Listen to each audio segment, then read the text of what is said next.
warahmatullahi wabarakatuh. Alhamdulillahi rabbil alamin wal 'aqibatu lil muttaqin wala 'udwana illa 'alal zalimin. Wa asyhadu an la ilaha illallah wahdahu la syarikalah wa asyhadu anna Muhammadan abduhu wa rasuluhu la nabiyya ba'dah.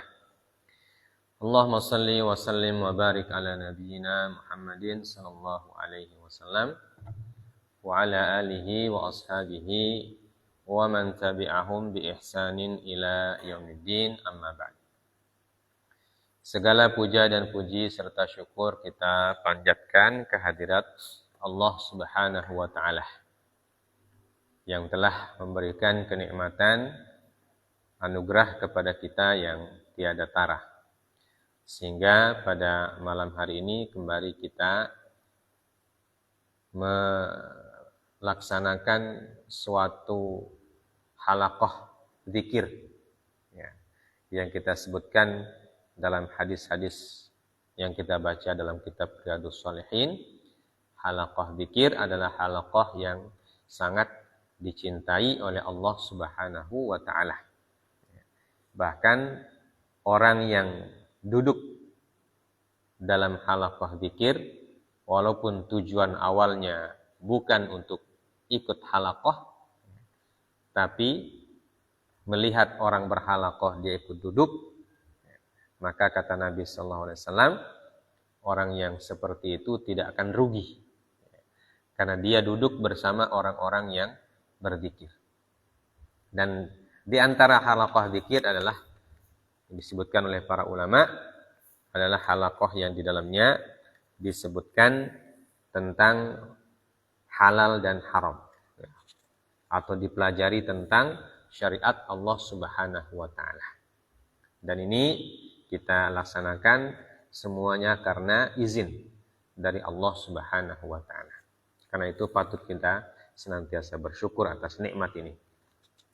Salawat dan salam kita sampaikan pula kepada Nabi kita yang kita cintai, Nabiullah Muhammad sallallahu alaihi wasallam, Nabi yang mengajarkan kepada umat manusia jalan yang benar, jalan yang lurus, shiratal mustaqim. Siapa saja yang mengikuti jalan tersebut, maka dia akan selamat dalam kehidupannya di dunia dan di akhirat. Ya.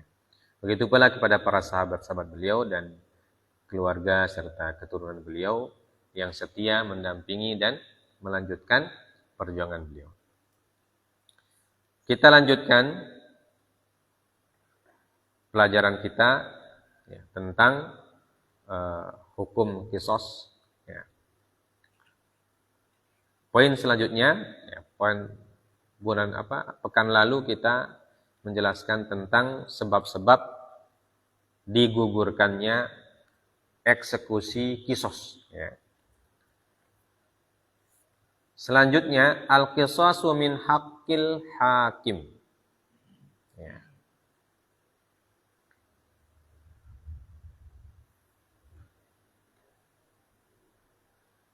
Qisas itu adalah ditentukan oleh hakim atau haknya hakim. Atau yang memutuskan itu adalah hakim. Ya. Yang memutuskan orang itu divonis dengan qisas itu adalah haknya hakim. Nah, ini yang perlu diketahui. Jadi bukan hak orang-orang pribadi-pribadi atau lembaga-lembaga atau organisasi, ormas dan lain sebagainya. Ya. Jadi hak qisas, hak penentu yang berwenang menentukan orang itu divonis qisas atau tidak, nah itu hakim. Ya. Kita baca kitabnya, Bismillahirrahmanirrahim, disebutkan oleh muallif, innal mutalabata bil qisasi haqqun liwaliyid dam kama taqaddama wa tamkina waliyid dami minal istifa'i haqqun lil hakim. Ya. Sesungguhnya menuntut qisas itu adalah hak wali korban. Ya.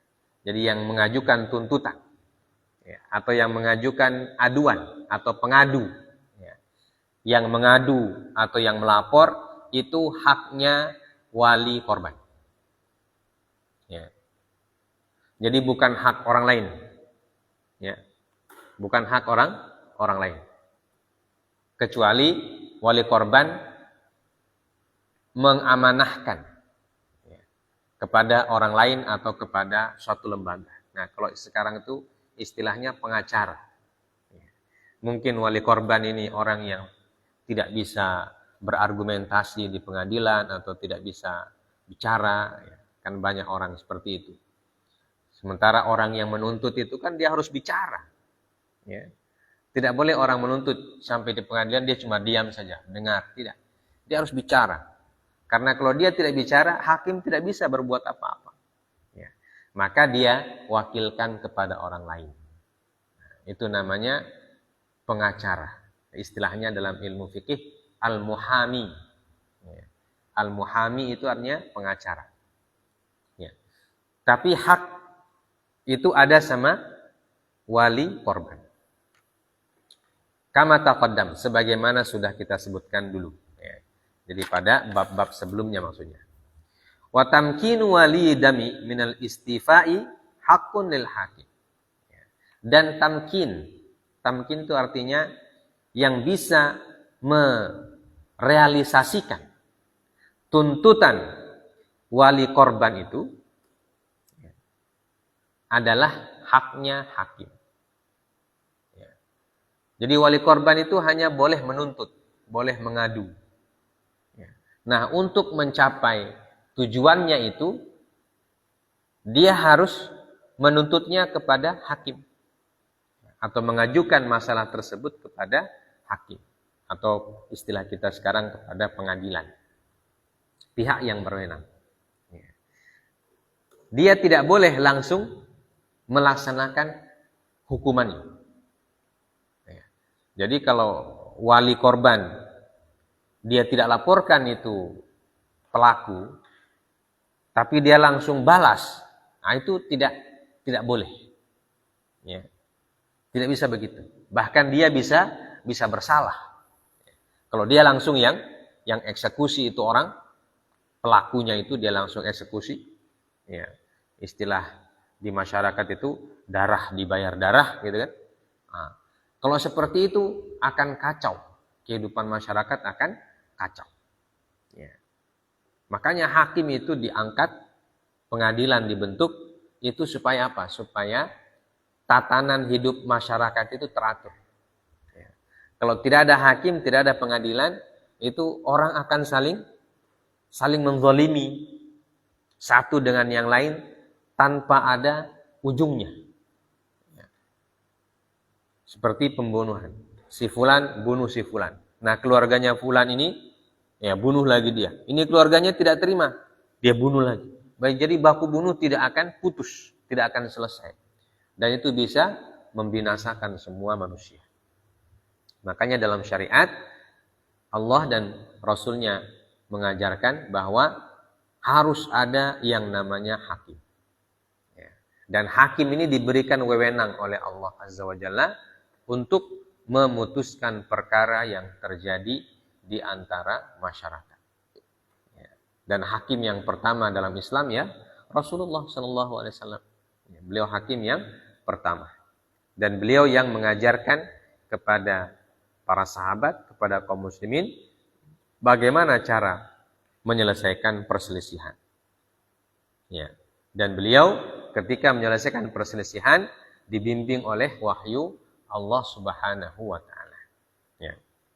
Maka setelah itu kemudian setelah Rasulullah wafat, ya, maka yang menggantikannya adalah khalifah, khulafa ar-rasyidin dan seterusnya. Kemudian lama-kelamaan berkembang menjadi lembaga sendiri. Ya. Jadi selain dalam lembaga pemerintahan, selain orang yang memerintah, ada lembaga kehakiman atau lembaga pengadilan, ya, dan seterusnya sampai sekarang. Ya. Maka prinsipnya sama, yaitu hakim dan pengadilan dibentuk dan hakimnya dipilih untuk menyelesaikan perkara yang terjadi dalam masyarakat. Ya. Termasuk pelaksanaan hukuman qisas dalam fikih itu adalah wewenangnya hakim yang bisa memberikan vonis akhir. Ya. Tentu setelah proses persidangan, proses penuntutan, proses pembuktian, ya, dan seterusnya, maka nanti di akhir persidangan tersebut hakimlah yang memvonis. Nah, setelah divonis, maka untuk eksekusi ya, ditanyakan lagi kepada pihak keluarga korban, seperti yang kita sudah sebutkan itu. Apakah mau dieksekusi ataukah dimaafkan dan seterusnya. Qala al-Qurtubi la khilafa anna al-qisasa fil qatli la yuqimuhu illa ulul amri.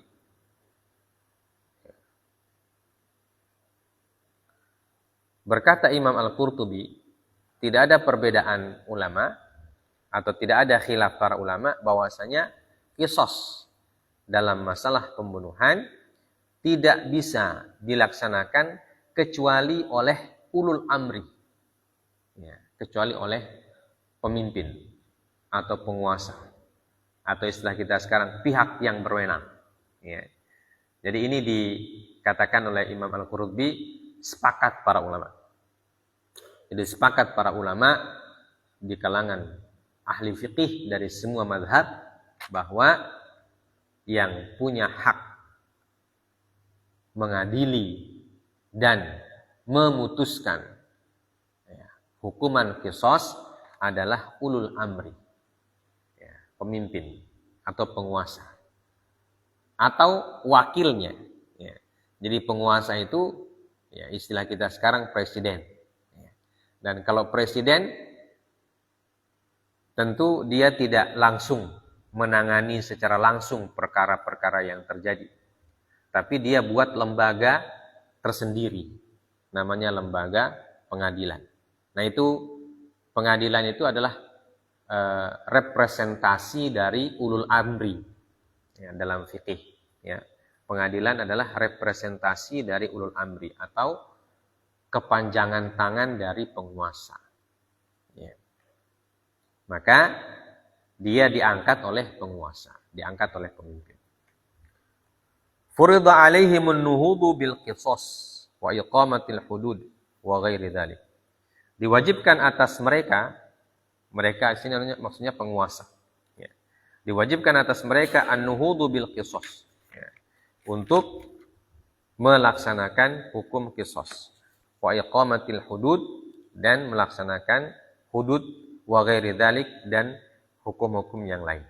Ya. Jadi dalam fikih bahwa penentu atau pemutus suatu hukum dalam masyarakat semuanya diserahkan ke pihak yang berwenang, ya, ke pihak yang berwenang yang diangkat oleh ulul amri, diangkat oleh penguasa. Ya. Jadi tidak boleh orang mengangkat dirinya sendiri sebagai hakim. Ya. Selama kita berada di bawah penguasa kaum muslimin, maka tidak boleh orang mengangkat bilang saya ini ahli fikih, maka saya yang jadi hakimnya. Nah, itu tidak dibenarkan. Walaupun dia seorang ahli fikih, ya paham berbagai macam kaidah fikih, usul fikih dan seterusnya, paham juga kaidah hakim dan proses penghakiman. Tapi kalau dia tidak diangkat oleh penguasa, maka dia tidak bisa berhak menentukan atau memutuskan perkara. Ya. Dan itu sudah sejak zaman salafus saleh begitu. Ya. Ya, para imam-imam yang 4 itu tidak ada yang jadi hakim. Ya. Karena mereka bukan penguasa. Ya. Siapa yang berkuasa? Ya para Amirul Mukminin itu, para khalifah itu, para khulafa. Nah, para khulafa itulah yang menentukan siapa yang menjadi hakim. Dan mereka yang mengangkat hakim. Walaupun hakim-hakim itu juga ya murid-muridnya para imam mazhab itu.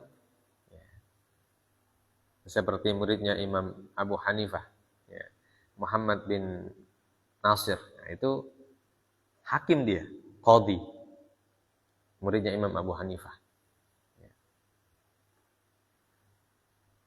Abu Yusuf juga. Abu Yusuf muridnya Imam Abu Hanifah. Juga qadhi. Tapi dia diangkat oleh pemimpin ketika itu. Imam Malik yang lebih banyak hafalan hadisnya, banyak paham. Ya, beliau tidak mau diangkat jadi qadhi. Walaupun pernah ditawari oleh oleh Khalifah Harun ar-Rasyid, ditawari jadi qadhi beliau. Tapi beliau tidak mau. Ya. Imam Syafi'i juga bukan qadhi, Imam Ahmad juga bukan qadhi. Ya. Tapi banyak murid-murid mereka yang jadi qadhi, yang diangkat oleh para khulafa atau teman-teman mereka. Nah, walaupun mereka paham bagaimana cara menghakimi, bagaimana prosesnya. Mereka orang yang paling paham, ya, karena mereka imam kan. Tidak mungkin jadi imam kalau tidak paham. Ya. Yang meletakkan kaidah-kaidah itu yang mereka.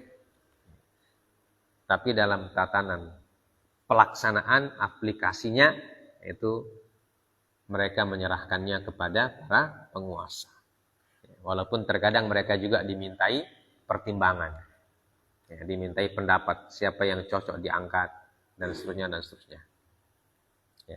Dan mereka tidak pernah mempraktekkan dalam memutuskan suatu perkara. Ya. Jadi kalau ada perkara-perkara seperti ini diberikan ke penguasa lagi, diberikan ke pihak berwenang lagi.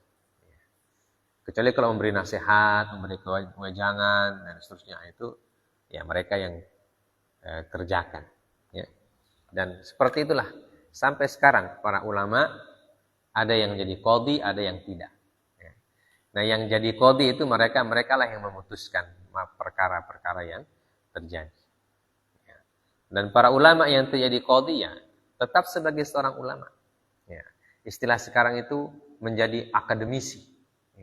Jadi ada praktisi, ada akademisi. Ya, praktisi hukum dan akademisi hukum. Ya. Akademisi hukum itu dia boleh bicara apa saja. Ya. Tapi kata-katanya tidak bisa menjadi keputusan. Ya. Karena dia sebagai akademisi. Akademisi itu kan membahas segala macam masalah. Ya. Tapi bukan memutuskan. Nah, praktisi, nah itu terkadang jarang bicara. Tapi dia memutuskan. Ya, karena mereka jadi hakim, mereka jadi jaksa, mereka jadi polisi, ya. Mereka jadi pembela dan seterusnya. Nah, mereka itulah yang bergelut dengan urusan perkara yang terjadi itu. Ya. Akademisi lihat sebagai pengamat. Ya, kalau kita lihat sekarang televisi kan banyak yang jadi pengamat. Ya, kalau pengamat itu kan dia bebas bicara apa saja. Ya, menurut pendapat dia dan seterusnya. Tapi keputusannya tidak sama dengan dia punya pendapat. Atau ada yang sama, ada yang tidak. Ya. Karena keputusan dikembalikan kepada hakim. Itu haknya hakim. Ya. Lianna Allah subhanahu talaba jami'al mu'minina bil qisas. Thumma lam yatahayya lil mu'minin jami'an an yajtami'u alal qisas. Fa'aqamu sultana maqama anfusihim fi iqamatil qisasi wa ghairihi minal hudud. Karena Allah Subhanahu wa taala menuntut semua kaum muslimin untuk melaksanakan hukum qisas. Kemudian dalam pelaksanaannya ya, jadi memang pelaksanaan atau perwujudan atau aplikasi syariat itu memang kewajiban kaum muslimin secara keseluruhan. Tetapi dalam proses ya, jadi ada istilahnya secara normatif ya, dan secara aplikatif. Ya. Secara normatif dalam aturan agama, hukum qisas itu kewajiban menegakkannya adalah di pundak kaum muslimin. Ya, kaum mukminin. Semua kita wajib untuk menegakkan hukum qisas secara normatif. Ya. Tetapi dalam prosesnya, ya, secara aplikasinya, maka itu tidak mungkin kita lakukan secara bersama-sama begitu. Jadi kalau ada perkara satu di desa pembunuhan misalnya, semua orang ikut nimbrung, ikut bicara. Nah, itu malah tidak jadi itu penghukuman. Karena akan kacau. Ya. Tidak ada lembaga khususnya yang menangani. Semua bicara. Semua merasa berhak bicara. Nah, itu susah untuk diputuskan. Bagaimana cara memutuskan? Kalau semua orang bicara. Nah, kalau semua orang bicara kan semua dengan pendapatnya sendiri-sendiri. Ya kan? Ya, pendapat itu kan banyak. Jadi kalau orang satu kampung yang bicara, berarti pendapatnya sebanyak satu kampung itu. Terus bagaimana? Mana yang diputuskan? Nah, tidak bisa. Ya, maka thumma la yatahayya lil mu'minin an yajtami'u jami'an al-qisas. Dan dalam prosesnya tidak bisa la yatahayya, tidak memungkinkan. Tidak memungkinkan suatu perkara itu dibicarakan oleh seluruh kaum muslimin. Ya. Di daerah itu misalnya, seluruhnya bicara. Tidak memungkinkan itu. Fa'aqamus sultan maqama anfusihim fi iqamatil qisasi wa ghairihi minal hudud. Maka karena itulah sultan atau penguasa aqamu maqama anfusihim. Ya. Menjadi apa istilahnya seperti wakil, ya, seperti wakil atau orang yang berwenang atas nama masyarakat untuk melaksanakan hukuman atau melaksanakan penghakiman baik qisas ataupun hudud yang lain. Ya. Jadi penguasa itu adalah wakil dari masyarakat di dalam melaksanakan atau menyelesaikan suatu perkara. Karena secara secara logika, ya, tidak bisa semua orang ikut campur dalam suatu perkara yang sedang terjadi. Karena kalau semua yang ikut campur, itu perkara malah tambah panjang dia.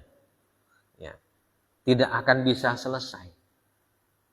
Karena itu dalam syariat ditunjuklah ulul amri. Ya, makanya ada ayat wa atiullaha wa atiur rasul wa ulil amri minkum. Taat pada Allah, taat pada Rasul dan ulul amri di antara kalian. Kenapa harus ditaati ulul amri? Karena ulul amri itu adalah merupakan sebenarnya wakil dari masyarakat dalam memutuskan perkara. Karena dia sudah dipercaya untuk memutuskan perkara, maka harus ditaati. Ya.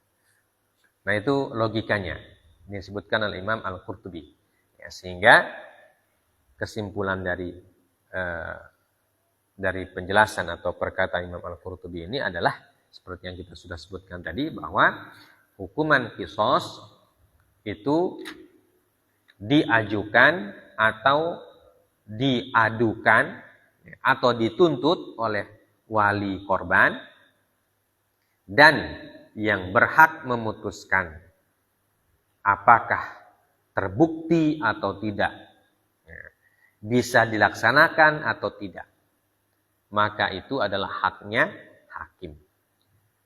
Dan ini disepakati oleh seluruh para ulama. Wa illatu dzalika ma dzakarahu as-Sawi fi hasyatihi ala al-Jalalain qala fa haitsu thabata anna al-qatla 'amdan udwanan wajaba 'ala al-hakim asy-syar'i an yumakkina waliyal maqtuli minal qatil fayaf'alu fihi al-hakim ma yakhtaruhu al-wali minal qatli awil afwi awid diyah. wala yajuzu lil wali at-tasallut 'alal qatili min ghairi idnil hakim li'anna fihi fasadan wa takhriban. Ya. Dan sebabnya kenapa disepakati bahwa itu adalah haknya hakim, berkata Imam As-Sawi dalam kitab beliau Hasyiyah, dalam Hasyiyah. Hasyiyah ini artinya catatan pinggir. Ya. Jadi Imam As-Sawi punya catatan pinggir dalam tafsir Al-Jalalain. Ya. Tafsir Al-Jalalain itu adalah tafsir yang dikarang oleh dua imam yang gelarnya sama, yaitu Jalaluddin. Ya. Dua Jalaluddin. Ya. Makanya disebut Al-Jalalain. Nah, dalam kitab itu ada hasyiyah. Hasyiyah itu catatan pinggir. Nah, yang membuat catatan pinggir adalah Imam As-Sawi. Ya.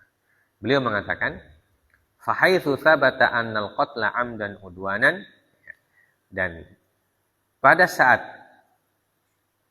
sudah terbukti bahwa ada pembunuhan secara sengaja dan udwanan, sengaja dan zalim, wajib atas hakim yang syar'i untuk memberikan yumakkina waliyal maktul minal qatil. Ya. Untuk memberikan tamkin, ya, atau memberikan kekuasaan atau hak, ya, kepada waliul maktul minal qatil. Ya. Kepada wali korban untuk menuntut sang pelaku. Ya. Maka hakim pun melaksanakan dalam prosesnya itu apa yang menjadi tujuan dari wali korban. Apakah itu qatl, qisas, atau afwi, atau maaf, pengampunan, atau adiyah, atau tebusan. Dan tidak boleh wali korban at-tasallut 'alal qatili min ghairi idnil hakim. Tidak boleh wali korban itu mengeksekusi pelaku tanpa izin dari hakim. Karena li'anna fihi fasadan wa takhriban. Karena dalam hal yang demikian itu akan menimbulkan kerusakan dan kekacauan. Nah, artinya wali korban kalau dia tahu pelakunya si fulan, maka dia tidak boleh langsung membalas, ya, dengan alasan nyawa dibalas nyawa, darah dibalas darah. Ya, tidak boleh. Ya. Tapi dia harus meminta kepada hakim untuk melakukan pengadilan. Ya. Dan karena wali korban yang meminta, maka dia pula yang membuktikan. Ya. Jadi ketika wali korban melaporkan perkara itu kepada hakim, wali korban itu harus punya bukti bahwa orang inilah pelakunya. Ya. Orang inilah pelakunya. Karena itu kan nanti akan ditanya oleh hakim. Ya. Dan hakim tidak bisa memutuskan perkara kalau tidak ada bukti. Ya. Karena itu harus melalui proses penghakiman. Karena kalau tidak proses penghakiman, ya, nanti khawatirnya orang yang dieksekusi oleh wali korban itu ternyata bukan pelaku. Ya. Karena wali korban mungkin dia hanya mendengar orang lain juga yang bilang. Ya. Orang lain bilang, ini fulan dan fulan, fulan bin fulan sudah menganiaya kaum punya anak. Ya. Ternyata fulan bin fulan namanya sama. Kan banyak orang yang namanya sama. Salah orang nanti. Begitu salah orang, tapi dia sudah balas. Ternyata salah orang. Nah, itu akan kacau. Maka di sini disebutkan wala yajuzu lil wali at-tasallut. tidak boleh bagi wali korban itu tasallut atau melampiaskan atau menganiaya, ya, atau menguasai pelakunya itu tanpa izin dari hakim. Ya.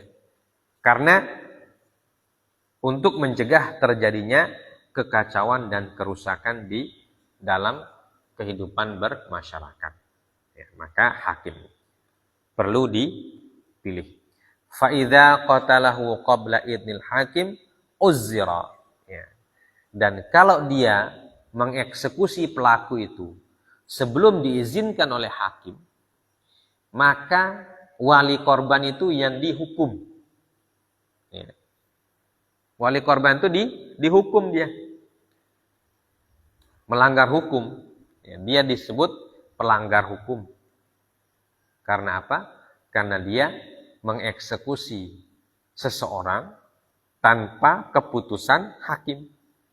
Tanpa vonis dari hakim. Nah, itu melanggar hukum. Ya. Di dalam fikih melanggar hukum, ya. Di negara kita juga melanggar hukum. Ya. Jadi walaupun kita sakit hati, ya, dendam misalnya dengan pelaku itu, maka secara hukum syariat tidak boleh kita langsung lampiaskan kekesalan dan dendam. Karena kalau itu yang dilakukan nanti akan terjadi kerusakan dan kekacauan di dalam masyarakat. Seperti yang kita sebutkan, dendam. Misalnya saudara kita dianiaya oleh orang. Kita dendam. Kita cari itu orang, kita aniaya lagi. Itu orang yang kita aniaya, walaupun dia pelakunya. Kan dia juga masih punya keluarga. Ya kan? Keluarganya jelas tidak terima juga. Akhirnya apa? Tawuran. Ya. Pertama tawuran keluarga dengan keluarga yang satu dan keluarga yang lain. Lama-lama, karena keluarga ini kan berkaitan semua. Baku panggil kamari satu kampung. Ya. Kampung sini, kampung sana. Ya. Tawuran antar kampung. Ya. Nah kampung itu panggil di taman desa sebelah. Ya. Tawuran antar kecamatan. Nah itu jadi kacau semua itu. Ya. Jadi tidak terjadi keputusan. Nah itulah yang terjadi pada masa jahiliyah dulu. Pada masa jahiliyah itu kan tidak ada hakim. Ya. Orang Arab itu kan tidak ada hakim, tidak ada pemimpin. Ya. Jadi suku dengan suku saja. Ya. Makanya terjadi perang antar suku yang tidak putus-putus. Berabad-abad perang antar suku. Ya. Bahkan sampai masalah-masalah sepele. Ya. Bikin terjadi perang antar suku. Ya. Disebutkan dalam sejarah itu ada perang antar suku yang masalahnya bukan karena orang, masalahnya gara-gara kuda. Ya. Kuda dan kuda bakal lain. Ya. Yang kuda satu korban, kalah. Nah, maka tuan kuda itu tidak terima. Dia hajar itu kuda yang menang. Akhirnya tuan kuda yang menang juga tidak terima. Nah, jadi awalnya perkelahian antar kuda, jadi perkelahian antar manusia. Ya. Nah awalnya manusia juga satu-satu. Akhirnya baku panggil keluarga. Ya. Baku panggil keluarga, akhirnya baku panggil suku. Akhirnya perang antar suku. Padahal DP masalah hanya gara-gara seekor kuda. Ya. Nah gitulah, itu zaman jahiliyah begitu.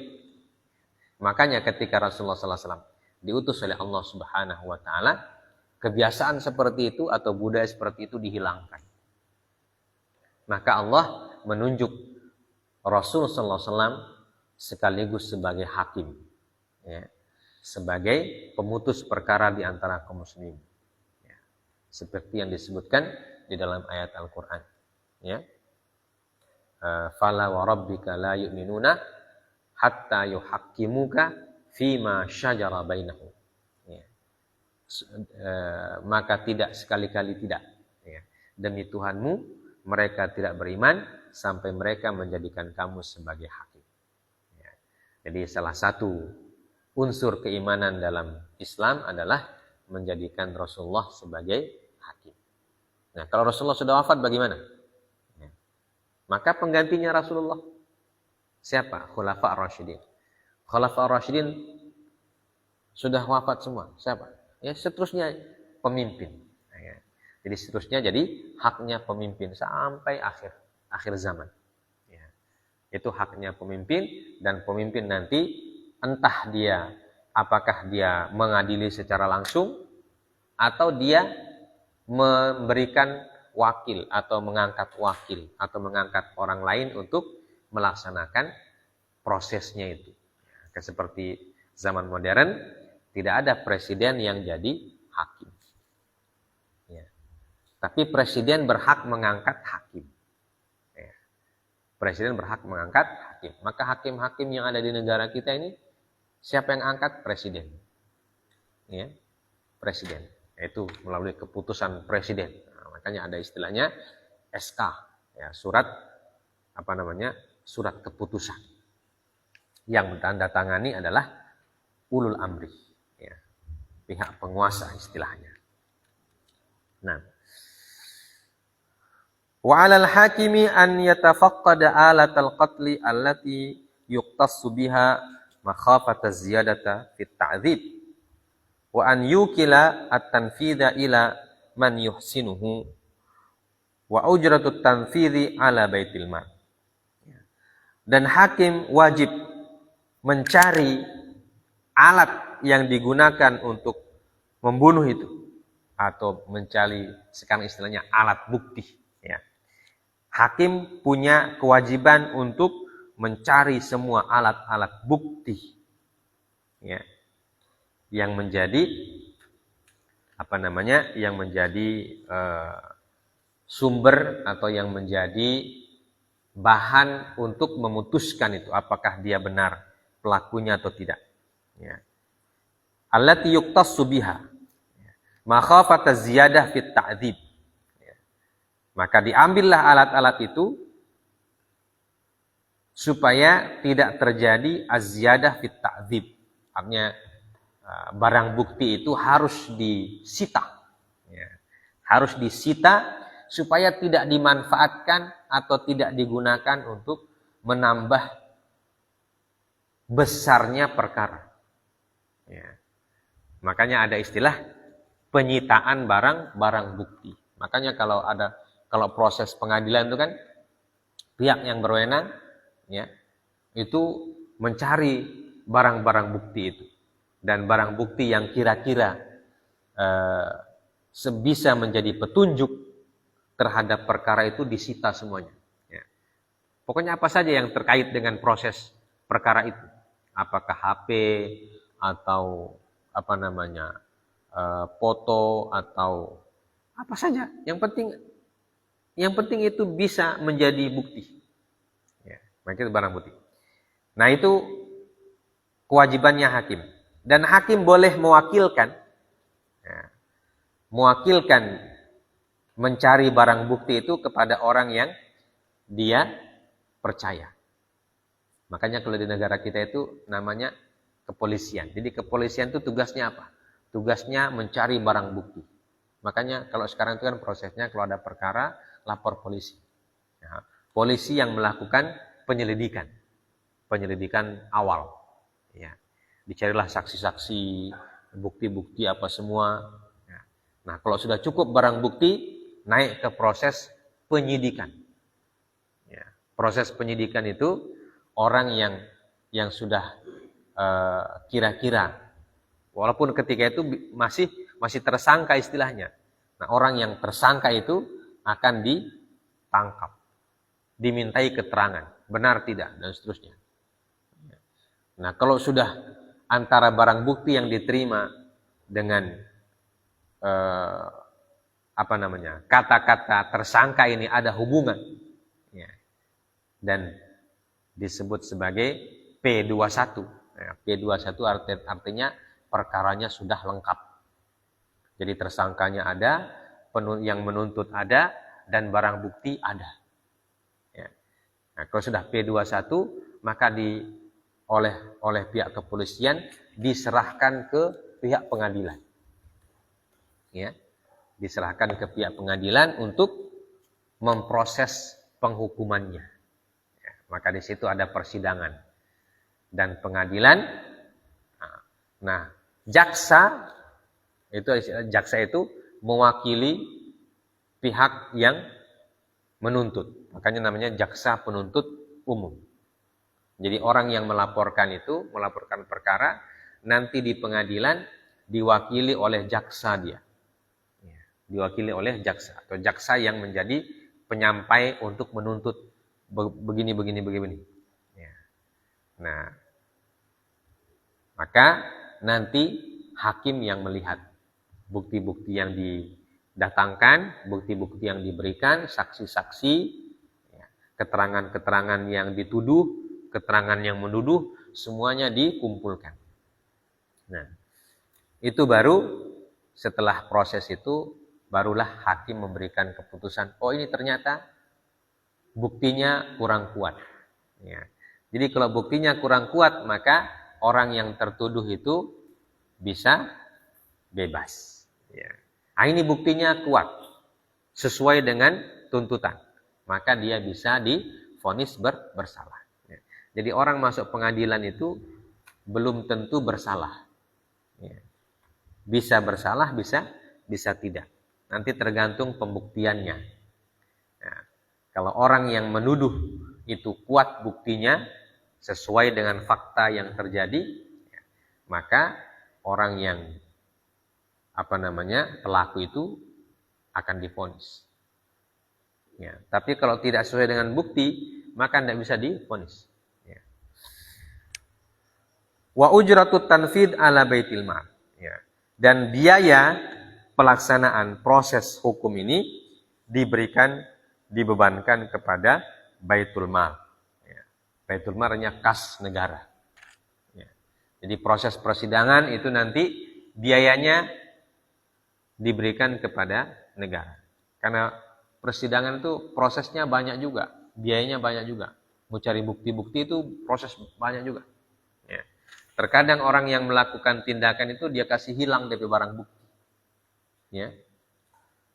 Dia kasih hilang barang buktinya supaya apa? Supaya supaya dia tidak dihukum. Ya. Dia kasih hilang barang bukti atau dia palsukan barang buktinya dan untuk mencari barang bukti itu pihak berwenang butuh dana. Ya, butuh dana.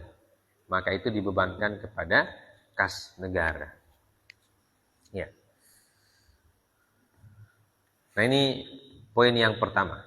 Jadi intinya bahwa yang berhak memutuskan suatu perkara dalam hukum qisas adalah hakim atau pihak yang berwenang. Tidak boleh diputuskan oleh person-person atau orang per orang. Atau tidak boleh diputuskan oleh keluarga. Tidak bisa. Dia harus diputuskan oleh hakim dan hakimnya harus diangkat oleh pemerintah. Ya. Tidak boleh hakim itu diangkat oleh masyarakat situ. Ya. Masyarakat situ bermusyawarah. Ya, ini perkara seperti ini terjadi. Ya, kita orang musyawarah. Siapa yang kita orang angkat jadi hakim? Kamu saja. Ya. Sepakat. Nah, Fahril jadi hakim. Sepakat kita orang satu desa, angkat Fahril jadi hakim dalam perkara ini. Ya, tidak bisa. Ya, tidak bisa begitu. Ya. Karena apa? Karena ada pemerintah. Jadi pemerintah yang tentukan siapa yang jadi hakim di daerah ini. Ya. Makanya dari pusat sampai daerah itu kan ada yang istilahnya hakim. Jadi hakim ada pengadilan negeri, ada pengadilan tinggi, ada pengadilan agama, ada pengadilan tinggi agama. Nanti di pusat ada istilahnya Mahkamah Agung. Nah, itu semua diangkat dan di-SK-kan, ditandatangani oleh presiden semua. Dorang punya SK. Ya, surat tugas. Ya. Jadi tidak boleh masyarakat mengangkat sendiri. Kita orang tidak pakai pemerintah punya, tidak. Kita mau angkat saja di antara kita angkat satu orang jadi hakim. Tidak bisa, ya. Secara syariat tidak dibenarkan. Ya. Karena kalau begitu nanti kacau. Ya. Nanti desa ini angkat hakim, desa sebelah angkat juga hakim. Ya.